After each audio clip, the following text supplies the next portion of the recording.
ரதியக்கா அடுப்படியில் இன்றைக்கி Sunday variety of chutney என்னென்னு பார்ப்போம். தூதுவளை கீரை சட்னி செய்ய போகிறேன் அக்கா. இது ஒரு கைப்பிடி அளவு தூதுவளை எடுத்துருக்கிறேன் அக்கா. இது வந்து நல்லா செடியிலேருந்து எடுக்கும்போது நீங்கள் சிசர் வச்சு கட் பண்ணி முள்ளாக இருக்கும் பின்னாடியெல்லாம் பார்த்து நல்லா அலசி தண்ணியை இருத்துட்டு வச்சுருக்கோங்க. ஒரு பெரிய வெங்காயம் நறுக்கி வச்சுருக்கிறேன். ஒரு 3 காஞ்ச மிளகா, ரொம்ப கம்மியாக போட்டுக்கலாம். இது வந்து நம்மளுக்கு நல்ல சளி போகும். அதனால் ஒரு 10 மிளகு, ஒரு அரை ஸ்பூன் கடலைப்பருப்பு, அரை ஸ்பூன் உளுத்தம்பருப்பு, 2 பல் பூண்டு, கொஞ்சோண்டு புளி எடுத்து வச்சுருக்கேன். இது ஒரு அரை ஸ்பூனு 1/4 ஸ்பூன் சால்ட்டு போட்டுக்கலாம். கல் உப்பு தான் போடுவேன் அக்கா. இதெல்லாம் வதக்கும். இந்த வெங்காயம், காஞ்ச மிளகா, பூண்டெல்லாம் வதக்கிடலாம். இப்போ அக்கா 1 ஸ்பூன் ஆயில் ஊற்றிருக்கேன். இந்த 10 மிளகு, 1/4 ஸ்பூன் கடுகு, இது உளுத்தம்பருப்பு, 1/4 ஸ்பூன் கடலைப்பருப்பு. இதை வந்து கொஞ்சம் லைட்டாக ப்ரௌனாக வறுத்துக்கலாம். இப்போ நம்ம அந்த 3 மிளகா வத்தலை போட்டுக்கலாம்.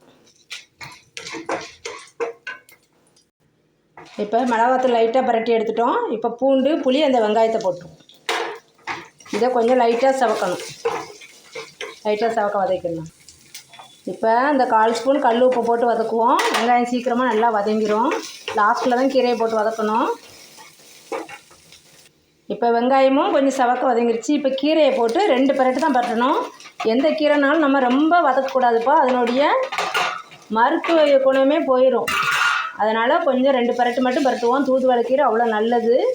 ரொம்ப சளிக்கு இந்த மார்கழி மாதம் நேரத்தில் இந்த மாதத்தில் நீங்கள் இந்த சளிக்கு இந்த கீரையை அடிக்கடி சேர்த்துக்கோங்க.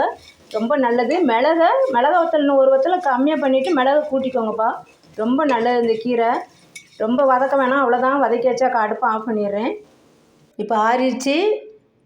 இதில் மிக்சியில் சேர்த்துட்டேன் அக்கா. எந்த கீரையுமே நம்ம வந்து இந்த மருத்துவ குணம் இருக்கிற கீரையை ஃபுல்லாக மருந்துக்கு பயன்படுத்துகிற கீரையெல்லாம் லைட்டாக வடசட்டி ஹீட்டில் தான்ப்பா வதக்கணும். ஸ்டவ்வை ஆஃப் பண்ணிவிட்டு, இல்லாட்டினா அதனுடைய சத்தே போயிடும். இப்போ வந்து நம்ம கொஞ்சம் தண்ணி ஊற்றி சட்னி அளவுக்கு அரைச்சிட்டு வந்துடலாம்.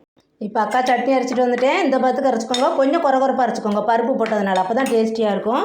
இப்போ ஒரு வடை செட்டில் ஆயில் காய வச்சாச்சு. ஒரு அரை ஸ்பூன் தான் ஆயிலே ஊற்றிருக்கேன். கம்மியாக ஊற்றிக்கோங்க. இது வந்து மருந்து மாதிரி சாப்பிட்ணும். ரொம்ப டேஸ்டியாகவும் இருக்கும்.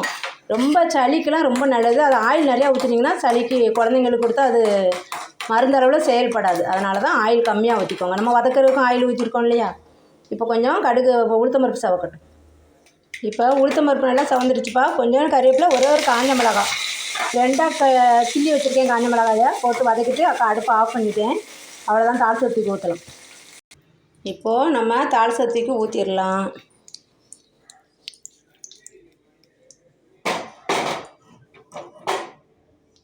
அக்காவுக்கு இடிக்க வச்சு பிடிச்சி சமைக்க தெரியாது. அதனால் துணினோன்னா வலிக்கிட்டு போகுது. ஒரு கையில் கேமரா வச்சுருக்கிறேன். ஓகேப்பா. இப்போ தாளிசம் ஊற்றியாச்சு. ரொம்ப டேஸ்டியாக இருக்கும். குழந்தைங்களுக்கு கொடுக்குறாருந்தா நீங்கள் மிளகா வத்தலை குறைச்சிட்டு மிளகு அதிகமாக படுத்தி கொடுங்கப்பா. ரொம்ப டேஸ்டியாக இருக்கும். இது வந்து சும்மா நம்ம தேங்காய் சட்னி மாதிரியே தான் இருக்கும். அந்த தூதுவளை கீரை போட்டது அந்த இது கூட தெரியாது. அந்த வாசனைலாம், தூதுவளை வாசனைலாம் வராது. நீங்கள் இதே மாதிரி செஞ்சு கொடுங்க. அக்கா இன்றைக்கி ஒரு ஆளுக்கு ஏற்ற மாதிரி தான் இன்றைக்கி கீரையை கொண்டு வந்து செஞ்சுருக்கிறேன்.